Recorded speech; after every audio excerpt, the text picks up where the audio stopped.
the international community had a tremendous respect for Jamaica for what they recognized as a country that always voted its conscience, that always defended the rights of the common man.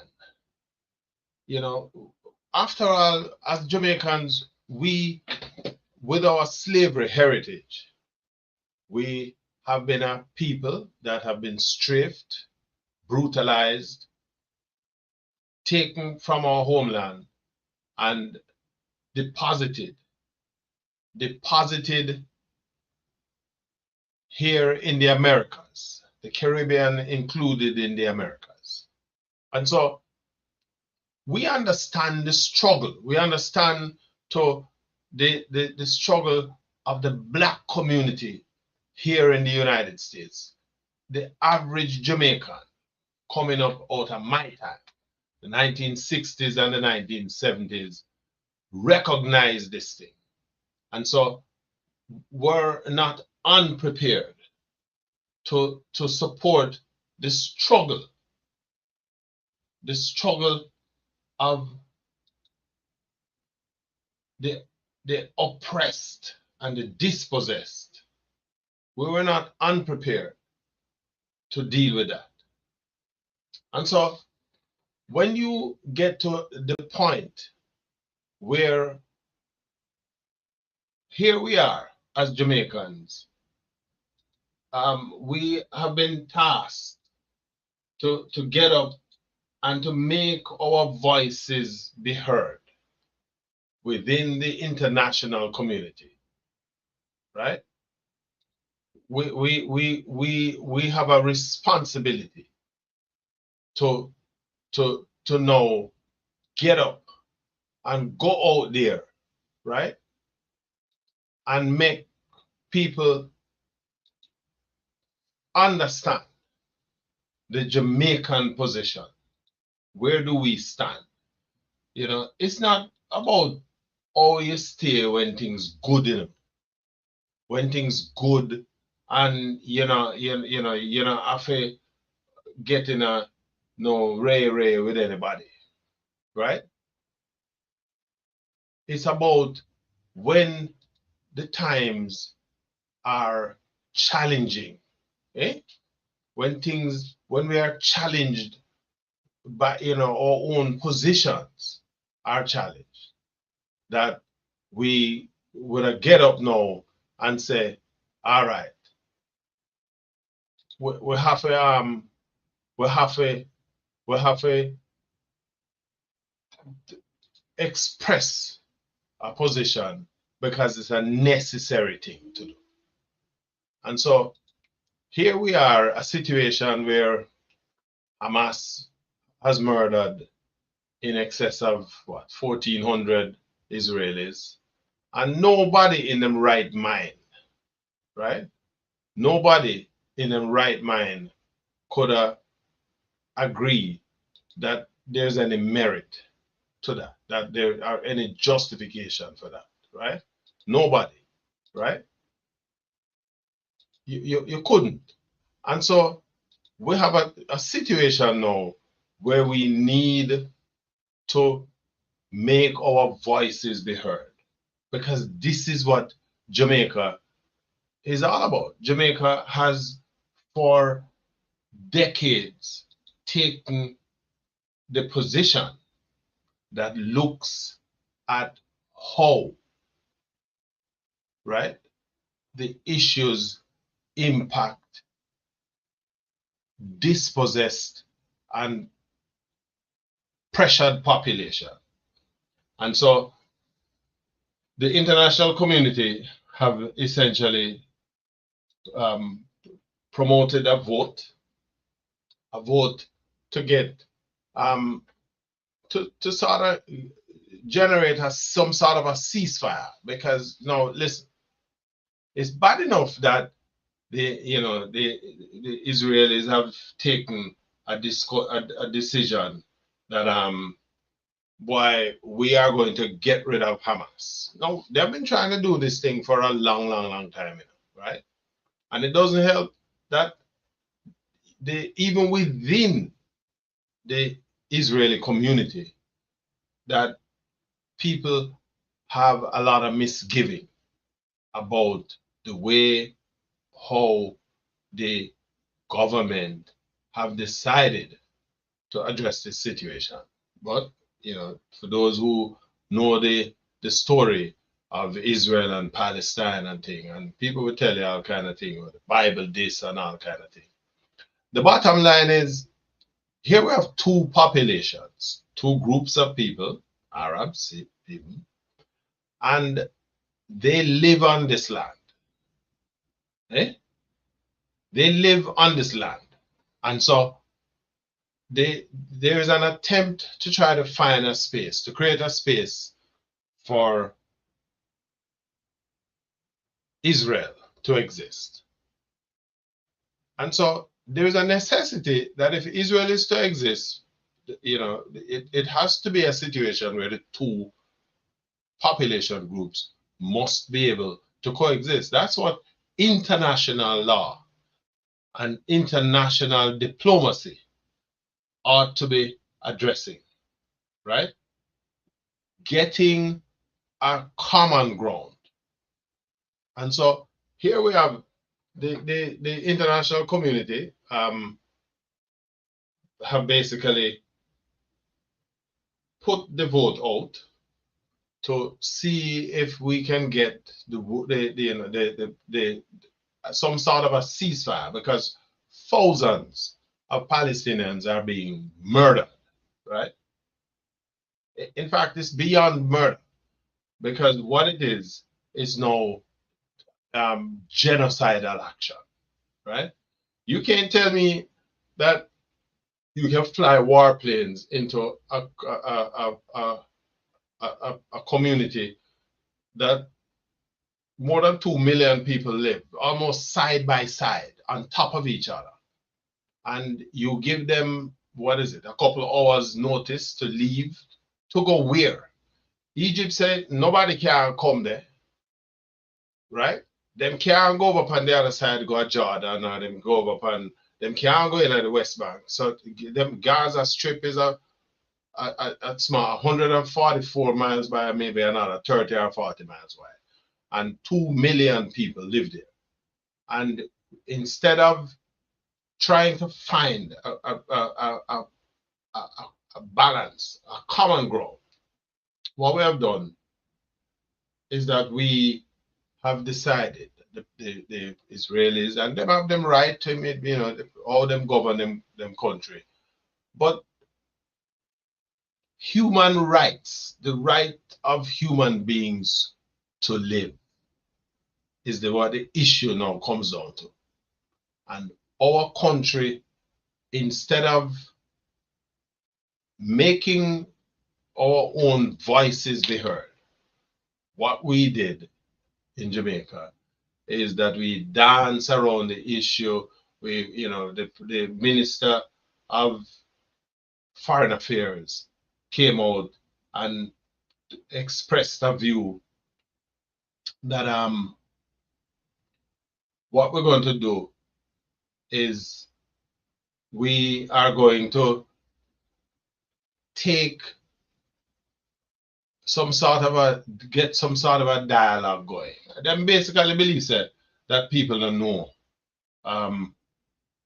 People don't know nothing about how this thing work, right? Because that's the only way that's the only way that I can see, right? It would appear that they believe that the average person don't know where I go. And so they came and reported to the nation that, oh, we were supposed to take a vote, but we missed the vote. Now, let me tell you something.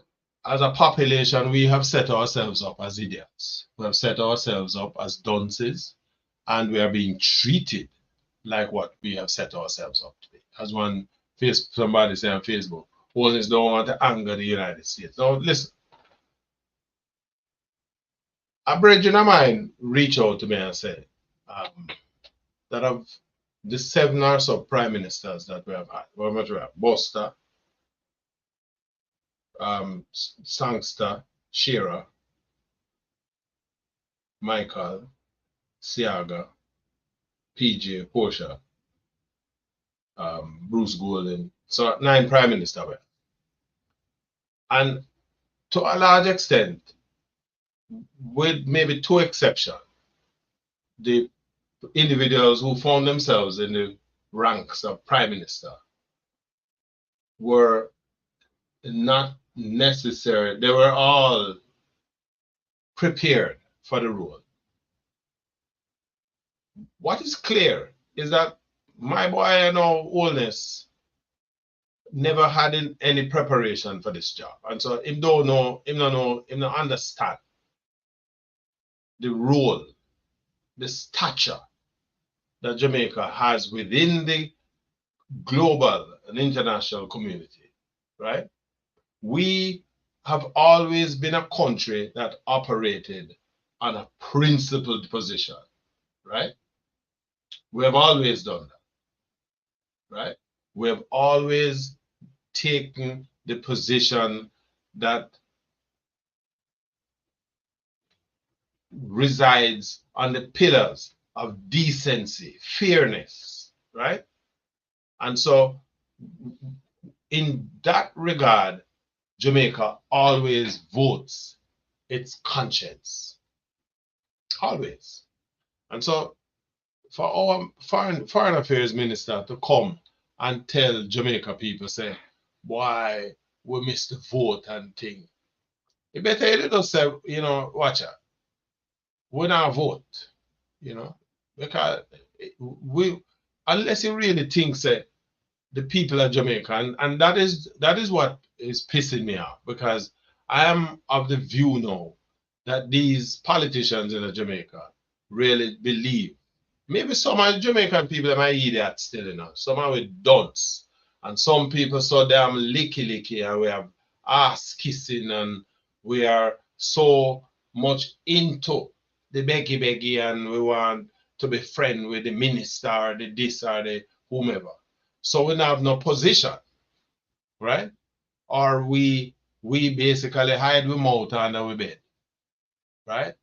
And any shit that these people come and tell you, we just suck it up, we bite, right? When the South Africa thing had gotten bad, I remember in the 1970s, 1976, 77, with the Soweto uprising, when the South African police opened fire on the school children. These were youngsters, 10, 11, 12, 13, 14. 200 and odd of these kids were killed. And Jamaica took the principled position to support the boycott of South Africa's participation in the international community, South Africa's trading relationships with the rest of the world, right? And so we supported these trade embargoes. We supported the boycotting of South Africa's participation in the sporting arena, cricket, tennis, track and field, football, whatever it is. You can't believe, right? We took those decisions at a time when it was even harder to do it. Because in those days, the alliances within the international community were based on, you know, first of all, it was a smaller group of more powerful people who swung the axe, the weight of that you know, political and economic influence. But Jamaica stood its ground, right? And so when we wake up and we see our own political administration is literally hiding under a bushel, right? abstaining from a vote because what? You don't tell me say you're afraid to offend America, as one man on Facebook said, always don't want to anger the United States. We anger the United States multiple times over in terms of our positions in in in similar circumstances on the international stage, right? Prior to all this, right? And we are still here. Okay? But that's not where we are today. And it would appear that the average Jamaican is prepared to just sit on by the mouth. You know, my thing is we need for these people to throw down their arms, right? Throw down your arms and come. Burning spear. Like we give a listen. Throw down your arms and come.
Yes, me I say we need for us follow burning spear argument, yes, so throw down the arms and come. We it's a trying time, and unless you really have a conscience, unless you were born under a rock somewhere where you can relate to the current events, you know, because what is happening is it is a developing human tragedy, and it make you just wonder how can we as a country support this kind of thing. No, in fact, me take a position, that as far as I'm concerned, I'm in America, yeah, so I'm in miss an opportunity for voting in an election. But me kind of embarrassed that the president, maybe my voice not really worth nothing still, but me still I use my voice anyway, right? Because me couldn't believe when me see the president of the United States of America, right? I mean, I understand the geopolitics and the relationship with the US and Israel and so on. But we still never expect to say the president of America would have jump on a plane, take him plane and fly go down and thing and hug up my boy. Because by doing that, what you are doing is that you have given these people a blank check to go and kill poor people, right? Do I believe that this is the way you can get rid of Hamas? No. I don't even think the way or the Hamas thing has now presented itself that you can get rid of them any at all in the final analysis. But it is clear that the current situation provides an opportunity for what I call unimpeded genocidal activity. Because if you are going to tell me that, okay, so the man have killed 1,500 a year population, and you have killed so far in excess of 10,000, where is the moral equity in that? It's more immorality that we are now looking at. And so, how do we reconcile? Listen, again, let me make it clear, because I have some people out there that want to jump in a thing and go and like say, them are the brightest people and, them know thing. I man not say that there was any right on the part of the warring Hamas factions, right? I not supporting that because the loss of any life is an important thing to me, right? My own humanity is what speaks to that. And so there's no way we could have support this kind of thing.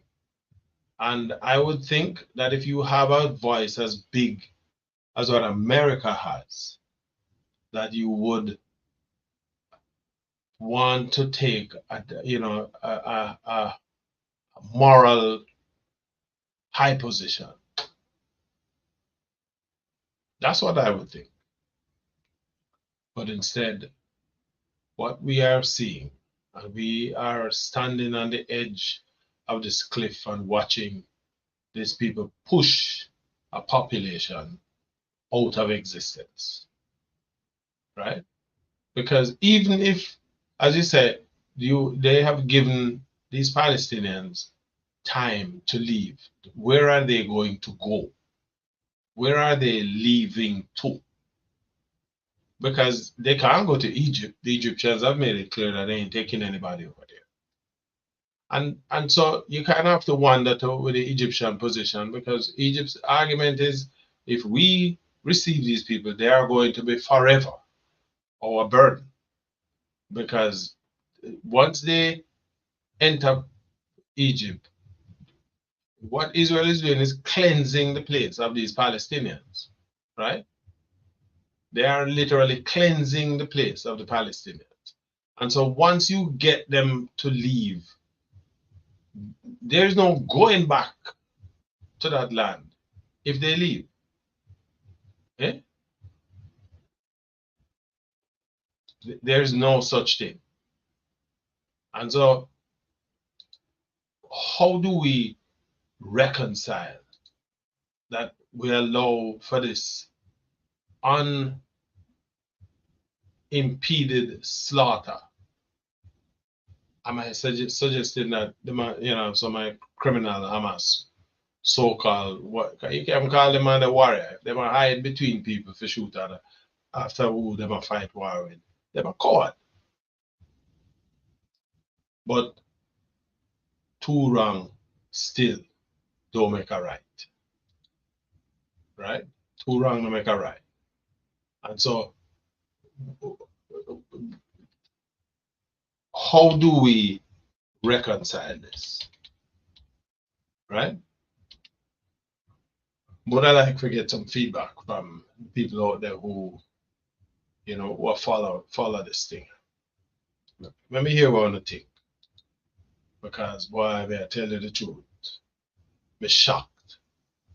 Me speechless. Me at a loss as to how to parse this. Me at a loss. So may I beg somebody out there, if you have a view, let me hear your view. Because maybe when me I say foolishness, right? Maybe when me I say a rubbish. So make we hear from it. Okay? In the meantime, let's give a listen to another piece of the burning sphere.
The great Robert Nesta Marley. Lord, we gotta keep on moving. Boy, I mean, I tell you, now understand when people migrate, you leave your country and you go elsewhere, and nothing will go on for you.